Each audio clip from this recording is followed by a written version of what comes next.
I stood in my driveway, staring at the U-Haul truck that definitely wasn't supposed to be there. My sister Talia was directing two guys carrying a queen-size mattress toward what was supposed to be my rental unit. The same unit my tenant Everett had only vacated 3 days ago. "What's going on?" I asked, even though I already knew. I'm Stella, and at 32, I thought I'd finally established some boundaries with my family. Clearly, I was wrong. "Oh, hey sis!" Talia's face lit up with that magnetic smile that always got her whatever she wanted. "Remember how we talked about me staying here for a few weeks after Brad and I split? Well, I found this amazing deal on Facebook Marketplace, and I couldn't pass it up." I watched, speechless, as more furniture appeared from the truck. A sectional sofa, a coffee table, 2 dressers. This wasn't crashing for a few weeks' furniture. "We didn't discuss any furniture," I said, trying to keep my voice steady. "You said you needed a place to sleep while you figured things out." Talia waved her hand dismissively. "I can't sleep on the floor, Stella. Don't be ridiculous." She turned to the movers. "The bedroom's through there, guys." I'd spent 5 years saving for this duplex. 5 years of overtime shifts at the accounting firm, cooking at home, and saying no to vacations. When I finally bought it, I renovated both units myself, spending weekends painting and updating fixtures until my fingers were raw. "Talia, wait!" I called after her as she bounced up the stairs. "We need to talk about expectations and rent." She spun around, her perfectly styled hair swishing. "Rent? Are you serious? Mum said you wouldn't charge me rent. I just lost half my savings in the breakup." "Mum doesn't own this building," I said firmly. I do." "Speaking of Mum," Talia's phone chirped and her face brightened. "She's bringing over some houseplants to liven up the place. And Dad's coming with his tools to mount my TV." My stomach dropped. "You told them to come over today?" "Of course. They're so excited I'm living closer to them now." She emphasized the word living in a way that made my skin crawl. Before I could respond, our mother's SUV pulled up, loaded with what looked like an entire garden centre. Dad's truck wasn't far behind. "Stella, honey," Mum called out, already unloading pots. "Come help us bring these in. I got some for your unit too. This place could use more life." I watched as my carefully maintained property transformed into a family project. Dad was measuring walls, Mum was arranging plants, and Talia was directing traffic like she owned the place. My place. "We need to set some ground rules," I tried again, following Talia into what was rapidly becoming her bedroom. "This is temporary, right?" "Of course," she said, not meeting my eyes. "Just until I get back on my feet. You know how hard it is out there right now?" "And how long will that be?" "Don't be such a buzzkill, Stella," she sighed. "We're sisters. This is what family does." "Stella," Mum's voice carried from the living room, "where do you keep your spare keys? Talia needs a set." I closed my eyes, counting to 10. "There aren't any spare keys, Mum. I'll have to get them made." "Well, do it today," she insisted. "Talia needs to be able to come and go." By sunset, my sister's unit looked like she'd lived there for years. Mum had arranged for a grocery delivery. Dad had mounted not just the TV, but also several floating shelves. And Talia had transformed the spare room into a home office. Apparently, she'd also brought her work from home setup. Standing in my own unit that evening, I could hear them all laughing upstairs, probably sharing takeout and congratulating themselves on such a smooth move. My phone buzzed with a text from Talia. "Thanks again, sis. You're literally saving my life. Promise I'll be the best tenant ever." I didn't respond. Instead, I pulled out the property folder from my desk, the one containing 5 years of careful planning, budgeting, and dreams of financial independence. Somewhere in there was the original offer letter from Logan, a developer who'd wanted to buy the place last year. I'd turned him down flat then. Now, watching another moving truck pull up outside, this one carrying what looked like Talia's patio furniture, I wondered if I should have kept his number. 3 weeks into Talia's temporary stay, I woke at 2 a.m. to bass-heavy music vibrating through my ceiling. Again. Voices and laughter filtered down, along with the distinct sound of high heels on hardwood floors. My carefully restored hardwood floors. I grabbed my phone and texted Talia, "People are trying to sleep. Please keep it down." 3 dots appeared then. "It's Friday night. Stop being such a grandma." I pulled on my robe and headed upstairs. Before I could knock, the door swung open and a guy I didn't know nearly crashed into me on his way to smoke outside. "Stella!" Talia appeared in the doorway, wine glass in hand. "Come join us. We're celebrating Melissa's promotion." Behind her, at least 15 people crowded my rental unit. Someone had pushed all the furniture against the walls to create a dance floor. Red wine glasses balanced precariously on my windowsills. "This isn't a party venue," I said. "You need to end this now." "God, you're such a buzzkill." Talia rolled her eyes. "I live here too, you know." "Actually, we haven't even discussed a lease yet. You're technically not a tenant." "Whatever," Mum said.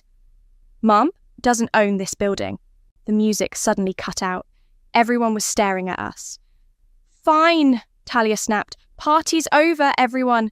My sister's having one of her control freak moments."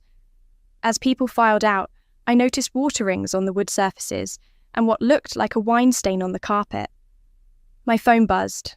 A text from Everett, my former tenant. "Hey, Stella, sorry to bother you so late. Just wanted to let you know I'm breaking my lease early. Already found a new place. The environment has become uncomfortable. I'll be out by the end of the month." I felt like I'd been punched in the gut. Everett had been the perfect tenant for 3 years. His rent helped cover my mortgage. The next morning, I cornered Talia in the shared laundry room. "We need to talk about last night." "I already apologized," she said, not looking up from her phone. "No, you didn't actually. And now I'm losing my other tenant because of these parties." "Good. Now you can let Jenny move in. She's looking for a place, and it'll be so fun having my best friend next door." "That's not happening," I said firmly, "and we need to discuss your rental agreement." Talia's phone chimed. Her face lit up. "Oh, Mum and Dad are here." "What? Why?" "They're helping me pick paint colours. The beige in my living room is so depressing." I followed her outside where our parents were already unloading paint swatches from Mum's car. "You can't paint the unit without permission," I said. "And you're parked in the tenant spot again, Mum." "Don't be ridiculous, honey." Mum waved me off. "Where else would I park when I visit my daughters?" "The street? Like everyone else has to?" "Stella," Dad's voice had that warning tone I remembered from childhood. "Your mother isn't everyone else. This is family." I watched them parade upstairs with their paint samples and interior design ideas. Through the window, I could see them gesturing at walls, planning changes to my property like I wasn't even there. That evening, my friend Phoebe came over to hear me vent. "You need to evict her," she said bluntly, pouring more wine. "I can't. My parents would never forgive me. They're walking all over you. Yesterday, Talia posted on Instagram about her new apartment. She's even tagged herself as living here permanently." My phone buzzed, a text from Mum. "Dinner at our house tomorrow night. Non-negotiable. We need to discuss some changes to the building. Your father has some wonderful ideas for updating Talia's kitchen." "Talia's kitchen?" Phoebe read over my shoulder. "Girl, they're not even pretending anymore. They're stealing your property in broad daylight." I walked to my window and looked out at the building I'd worked so hard to own. Mum's car was still in the tenant spot, now with a small dent in the door that definitely hadn't been there before. Music started thumping from upstairs, not as loud as last night, but a clear message that Talia had no intention of changing her behaviour. I opened my desk drawer and pulled out Logan's business card. He'd said something last year about the property being perfect for his boutique apartment development project. At the time, I'd been offended at the suggestion of selling. Now, watching another of Talia's friends pull up outside, I picked up my phone and started dialing. The moment I walked into my parents' house for dinner, I knew something was wrong. The dining room table was set with Mum's good china, the set she only used for important family discussions. Talia was already seated, looking smug. "Stella, honey," Mum bustled out of the kitchen. "Perfect timing. I made your favourite lasagna." "Thanks," I said cautiously, taking my usual seat. "What's the occasion? Can't a mother cook for her daughters?" She placed the steaming dish on the table. "Your father will be down in a minute. He's just finishing some calculations." Calculations. My stomach tightened. Dad appeared with a yellow legal pad covered in numbers. "Ah, good. We're all here." He sat down heavily at the head of the table. "Let's eat while we talk." Mom served generous portions while making small talk about her garden club. Talia texted under the table, barely concealing her smile. I pushed my food around my plate, waiting for the other shoe to drop. "So," Dad cleared his throat, "we've been thinking about the building situation." There it was. "What building situation?" I asked, though I already knew. "Well," Mom jumped in, "now that Talia's settled in, we should discuss making it official. Your father and I have worked out the numbers." "Official?" My voice sounded distant to my own ears. "We're thinking you should sell Talia her unit," Dad said, consulting his notepad. "We can handle the down payment and she can take over the mortgage payments for that portion." I set my fork down. "The building isn't divided into separate units for sale. It's my property. One property." "Don't be difficult, Stella," Mum sighed. "We can handle the legal details. Your father's golf buddy is a real estate attorney." "I'm not selling anything," I said firmly, "and Talia hasn't even signed a lease yet." Talia finally looked up from her phone. "I don't need a lease. I'm family." "Exactly," Mom beamed. "And family takes care of each other. You don't need the rental income. You have your accounting job. But Talia needs a stable home after everything she's been through with Brad." Everything she's been through? I couldn't believe what I was hearing. She cheated on him with his business partner. "That's not important right now," Dad waved his hand dismissively. "What's important is securing Talia's future. We've already looked into contractors for the renovations she wants." "Renovations?" I choked on my water.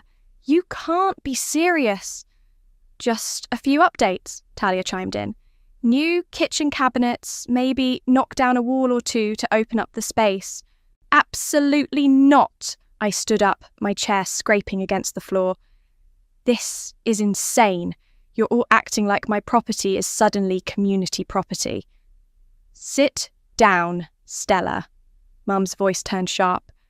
"Frankly, we thought this was already decided. Why else would you let your sister move in?" "Because she needed temporary help, not a free house." "No one's asking for anything free." Dad consulted his notes again. "We're offering fair market value for half the building." "Half of my building," I corrected him. "The building I saved for. The building I renovated myself while Talia was posting Instagram stories from Cancun with Brad's credit card." "That's not fair," Talia protested. "Just because you chose to waste your 20s being boring." "Boring? I was building something for myself." "Girls," Mum interrupted, "this isn't productive. Stella, we're trying to help you both. This way, you'll each have security." "I already have security. I have a building that I own outright." Dad sighed heavily. "Don't make this difficult. We've already discussed it with the contractor. He can start next month." "You what?" The room started spinning. "You scheduled renovations for a property you don't own?" "Well," Mom smiled tightly, "we assumed you'd want what's best for your sister." I grabbed my purse and stood up again. "This dinner is over." Stella, Dad's voice held a warning. If you walk out now, you'll what? Take away my inheritance. Good luck finding something you haven't already promised to Talia. I headed for the door, my hand shaking. Behind me, I could hear Mom starting to cry and Talia making exaggerated soothing noises. Don't expect us to help when you end up alone, Mum called after me. All you care about is money. I slammed the door behind me and sat in my car, gripping the steering wheel until my knuckles turned white. My phone started buzzing with texts. Mum, you're being very selfish right now. Talia, thanks for ruining dinner. Again. Dad, call your mother when you're ready to be reasonable.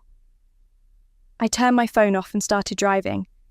Instead of heading home, I found myself pulling into a downtown parking garage. Logan's office was just around the corner. He'd said to call first, but this couldn't wait. It was time to end this. Logan's office was closed, but through the glass doors, I could see light spilling from under his private office door. I pressed the intercom.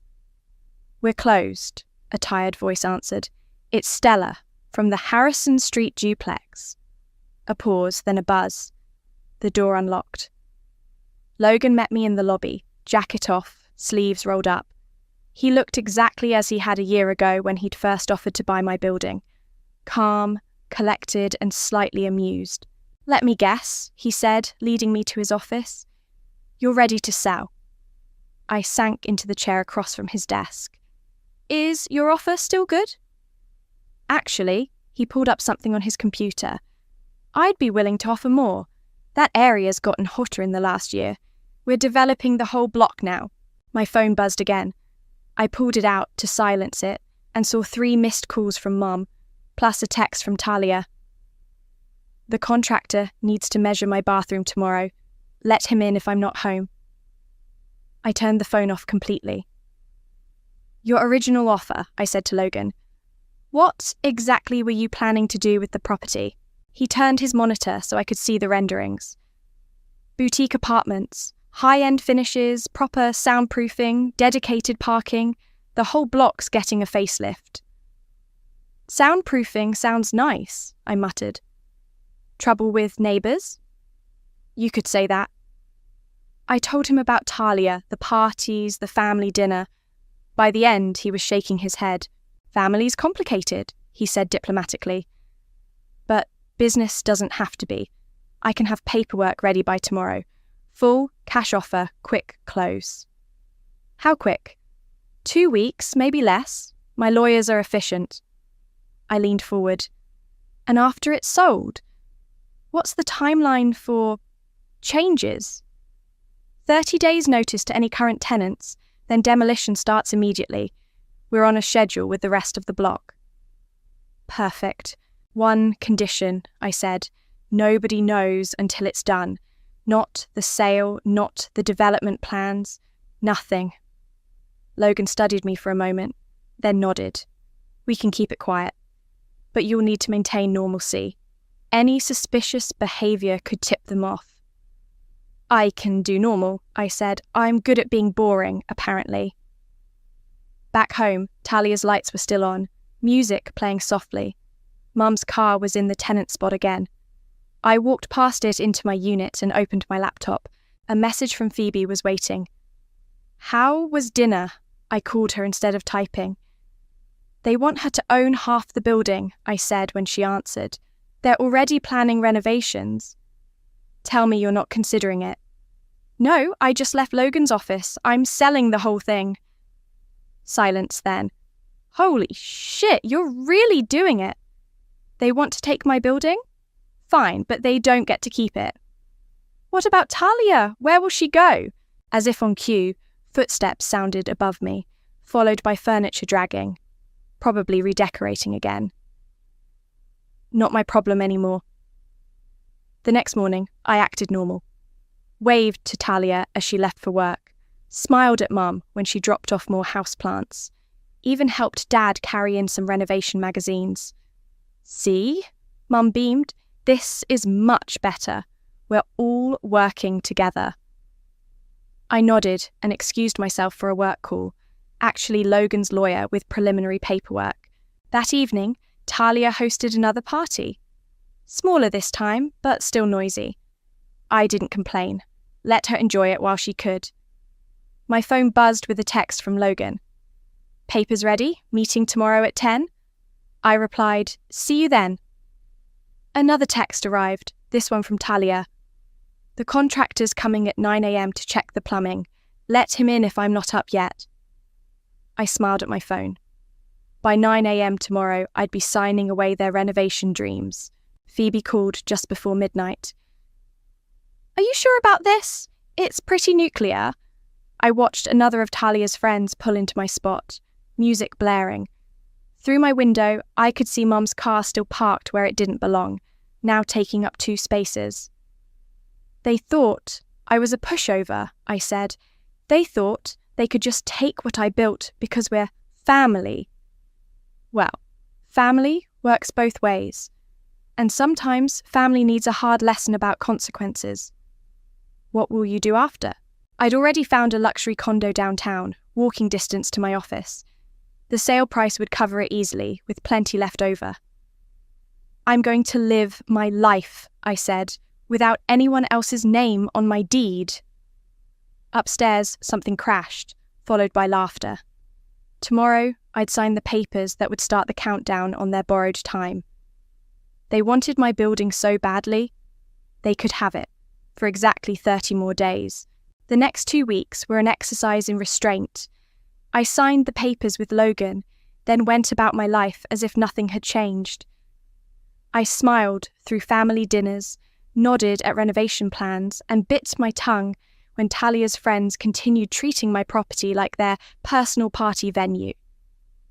"The kitchen contractor needs your approval on these finishes," Mum announced one morning, spreading samples across my coffee table. "We're thinking marble countertops for Talia's unit."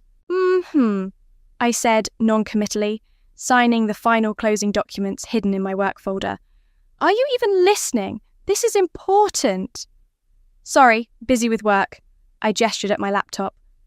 "Big project," she huffed. "More important than family." I thought about the demolition permits Logan had already secured. "Nothing's more important than family, Mum." That seemed to satisfy her. She left the samples behind. "For when you're ready to focus on what matters." Later that day, Talia barged into my unit without knocking. "The contractor's asking about load-bearing walls. Can you call him?" "Sure," I said, knowing I never would. "Leave his number." "What's with you lately?" She narrowed her eyes. "You're being weird, like, too nice." "Just accepting the situation." I shrugged. She didn't look convinced, but left anyway. Through my window, I watched her meet up with friends in the driveway, all of them carrying overnight bags for what looked like another impromptu party. My phone buzzed. Logan. "Closing, completed, keys to your new condo ready next week." I'd already started secretly moving my important papers and irreplaceable items to a storage unit. The condo would be ready before the notices went out. Perfect timing. That weekend, Dad showed up with actual contractors to just look things over. I stayed in my unit, listening to them walk around upstairs, planning their changes to a building that technically wasn't mine anymore. "Stella," Dad called down, "come look at what we're thinking for the layout." I went upstairs, playing my part. The contractors had drawn lines on the walls, marking where they planned to knock them down. "We'll need permits," one of them said. I caught myself before saying those weren't my problem anymore. "Right, permits," I echoed. "Don't worry about that," Dad waved his hand. "My golf buddy knows people at the city office." If he only knew Logan had already secured every permit needed for the entire block. The next few days passed in a blur of family texts and renovation catalogues. Mum kept leaving paint samples in my mailbox. Talia sent endless Pinterest links for inspiration. I responded with just enough enthusiasm to avoid suspicion. "You're handling this well," Phoebe said over coffee. "Almost too well. They don't suspect anything?" They're too busy planning their takeover to notice I'm planning my escape. When do they find out? Management company delivers the notices next week. I'll be moved out the night before. Damn, she whispered. Cold. Colder than ambushing me at dinner? Colder than scheduling renovations on my property without asking? Just then, my phone lit up with a group text from Mum. Family, meeting tonight, bringing the contractor's estimate and timeline. Stella, please have your checkbook ready for the deposit. I showed Phoebe the message. See? They're still making plans for my money. What are you going to tell them tonight? Nothing. I'll say I forgot my checkbook. Make excuses. In a few days, it won't matter anyway. That evening, I sat through another family dinner, another round of renovation plans, another lecture about family obligations. I watched them pass around paint swatches and cabinet samples like they were planning a simple remodel instead of a hostile takeover. The contractor needs the deposit by Friday, Dad announced. 10,000 to start. Friday? I took a sip of wine to hide my smile. Sure, I can do Friday. Mom beamed. See? I told you she'd come around. This is what family does. We support each other. Talia reached over and squeezed my hand. Thanks, sis. I promise I'll make it beautiful. I squeezed back, knowing that by Friday, the management company's notices would already be posted. The demolition crew would already be scheduled. My phone vibrated. Logan again. Final walkthrough of your condo tomorrow at 9 a.m. Keys ready after. I excused myself to the bathroom and typed back, Perfect. Everything else on schedule? His response came quickly. Notices go out Thursday morning. Demolition team starts in 31 days. I returned to the table where my family was now discussing paint colours for Talia's soon-to-be renovated kitchen. Mom had actual tear sheets from design magazines spread across the table. What do you think about this shade for the cabinets? She asked. I smiled. Whatever you think is best, Mom. Whatever you think is best. Thursday morning, I woke up in my new condo, surrounded by boxes. Through the floor-to-ceiling windows, I could see the city coming to life. My phone was already buzzing. The management company just posted something on our doors, Talia texted. What's going on? I didn't respond. Instead, I made coffee and waited. 3 minutes later, my phone exploded. Mum, call me immediately. Dad, what the hell is this notice? Talia, 30 days? Are you kidding me? The doorbell rang. I checked the security camera, Mom and Dad looking livid. I pressed the intercom. Where are you? Mum demanded. The building's empty. I moved. You what? I'll meet you at the coffee shop around the corner in 20 minutes, I said calmly. We can talk there. The coffee shop was neutral territory, public enough to prevent a scene.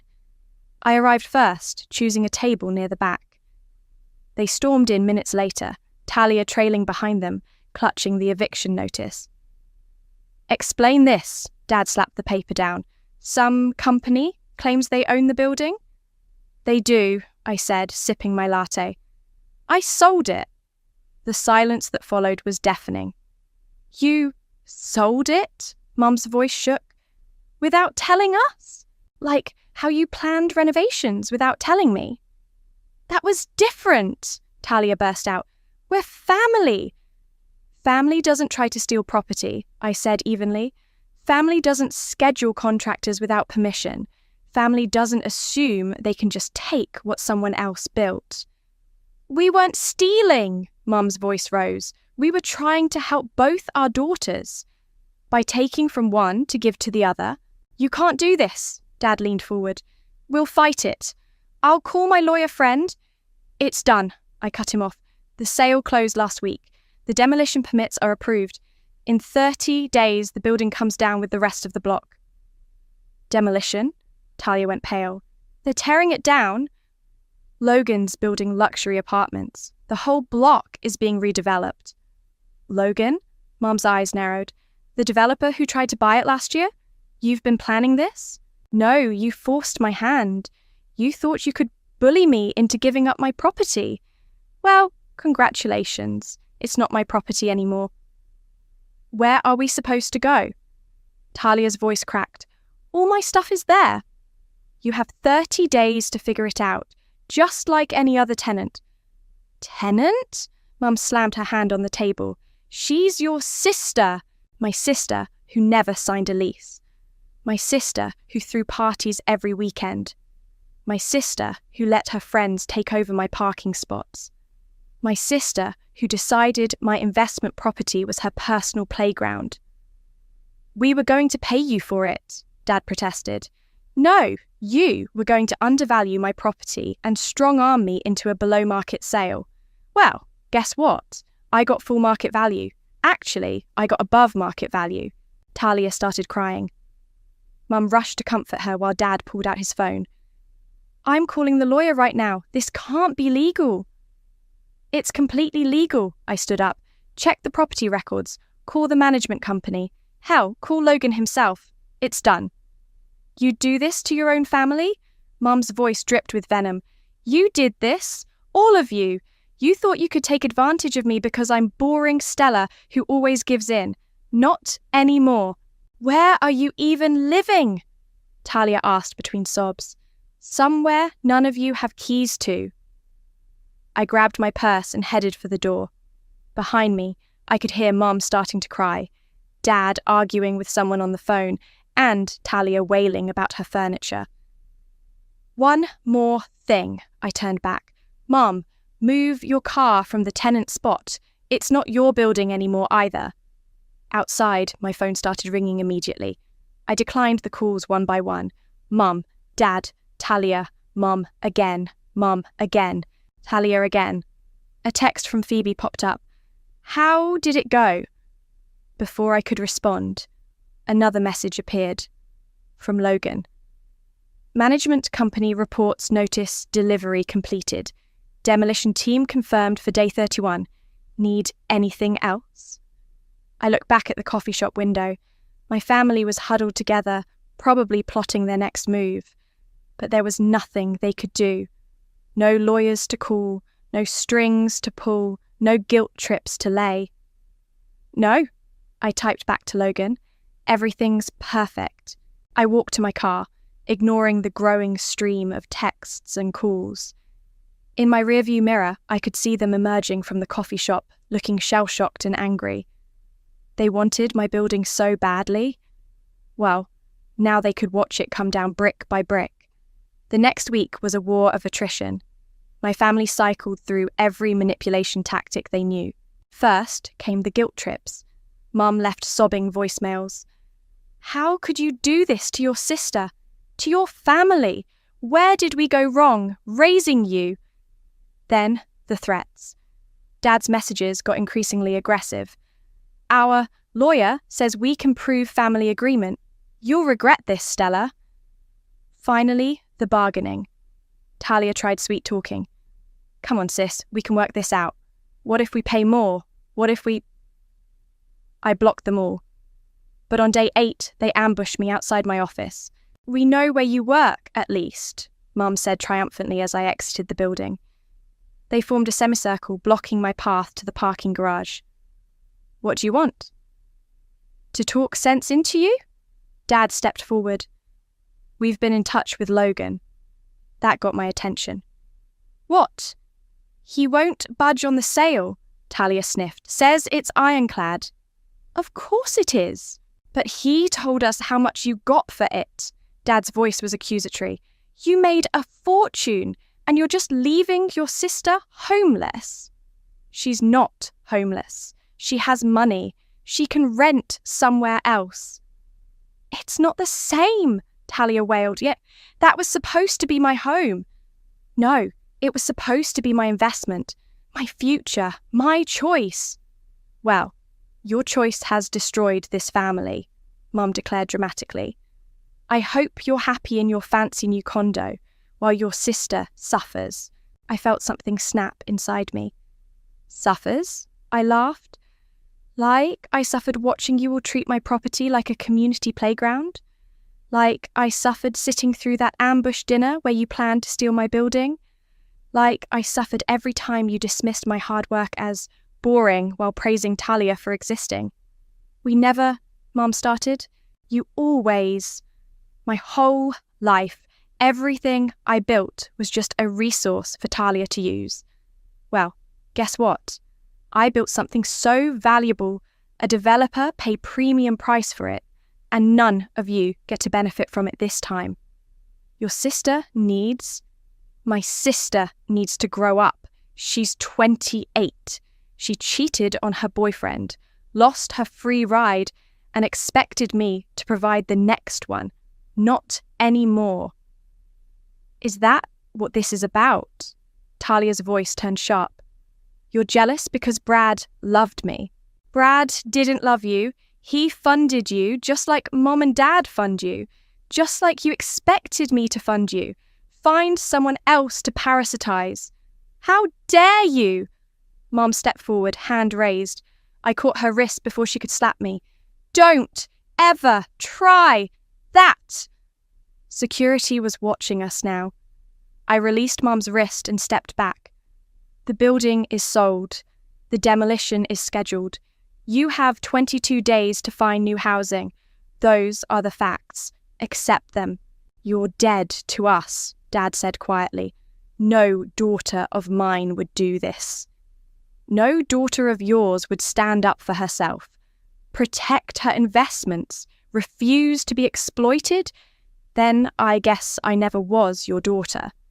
Stella, please, Talia tried one last time. Where am I supposed to go? Wherever you want, just not my property.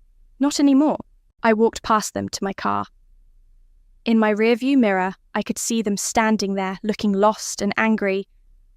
Mum was crying again. Dad was on his phone, probably calling his useless lawyer friend. Talia was stamping her foot like a toddler. At home, I poured a glass of wine and watched the sunset from my new balcony. My phone buzzed with a text from Logan. Your family came by the office today, very upset, wanted to know if the sale could be reversed. And I told them what I told you last year. That block is prime real estate.